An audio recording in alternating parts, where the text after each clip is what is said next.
Hello friends and family. இன்னைக்கு நம்ம யாமிஷிபாயோட season 2 episode 5 தான் எக்ஸ்பிளைன் பண்ண போறோம். ஸோ ஓவர் எபிசோட் வீடியோக்குள்ள போயிடலாம். எபிசோட் 5 பேரு லாக்கர். இந்த கதையில கட்டாகிரி கனாகாங்கிற ஒரு ஸ்கூல் பொண்ணுக்கு அதே ஸ்கூல்ல படிக்கிற ஹராடாங்கிற ஒரு பையன் மேல கிரஷ் இருக்கு. அவன்கிட்ட இந்த விஷயத்த சொல்லணும்னு அந்த பொண்ணுக்கு தோணுது. ஆனா அதை எப்படி சொல்றதுன்னு தெரியாம அந்த பொண்ணு யோசிச்சுட்டு நடந்துட்டு வர அப்ப அந்த ஸ்கூல்ல சேர்ந்த ரெண்டு பொண்ணுங்க அவன் முன்னாடி பேசிட்டு வராங்க. பேஸ்மெண்ட்ல இருக்கிற லாக்கர்ல ஒரு பொம்மை இருக்கு. அது கிட்ட நமக்கு பிடிச்ச யாரா இருந்தாலும் சரி அவங்களோட ஒரு போட்டோ மட்டும் அந்த பொம்மை முன்னாடி வச்சா அவங்க அதுக்கப்புறம் நம்ம கிட்ட பேசுவாங்கன்னு சொல்ல, இந்த விஷயத்த கேட்ட கனாக்கோ அந்த பேஸ்மெண்ட்டுக்கு போவ அங்க நெறைய லாக்கர் இருக்கு. அதுல 10வது நம்பர் லாக்கர்ல தான் அந்த பொம்மை இருக்கு. அந்த லாக்கரை ஓபன் பண்ணதும் கனாக்கோ அங்க இருக்கிற பொம்மையை பார்த்து பயந்துடுறான். அதுக்கப்புறம் ஹராடோட போட்டோவா அந்த லாக்கருக்குள்ள இருக்கிற பொம்மை கிட்ட வச்சு எனக்கு உதவி பண்ணுன்னு சொல்லி லாக்கரை மூட, அடுத்த நாள் கனாக்கோ அந்த பேஸ்மெண்ட்டுக்கு வந்து லாக்கரை ஓபன் பண்ணி பார்க்க அங்க அவ பொம்மைக்கு முன்னாடி வச்ச அந்த போட்டோ இப்ப அங்க இல்ல. அப்ப ஹராடா கனாக்கோ கிட்ட இங்க என்ன பண்றேன்னு சொல்லி கேட்க, கனாக்கோ தன்னோட கிரஷ அவன்கிட்ட சொல்றதுக்கு யோசிக்கிறான். ஹராடா இத நான் உனக்கு கொடுக்கணும்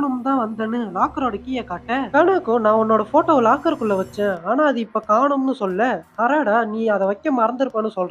கனாக்கோ இல்ல நான் கண்டிப்பா வச்சேன், நான் வைக்கும் போது அங்க ஒரு பொம்மை இருந்ததுன்னு சொல்ல, ஹராடா பொம்மையா நீ எதுக்கு அப்படி பண்ணன்னு சொல்லி கேட்க, அப்ப அந்த 10வது நம்பர் லாக்கரை ஓபன் பண்ணி பார்க்க அதுக்குள்ள இருந்த அந்த பொம்மை இப்ப காணும். கனாக்கோக்கு இங்க என்ன நடக்குதுன்னு புரியாம இருக்க, அப்ப ஹராடாவோட உடம்பு கொஞ்சம் கொஞ்சமா அவன் முன்னாடி மடங்கி அந்த லாக்கரோட சைஸ்க்கு உள்ள போய் லாக்கர் அதுவாவே மூடுது.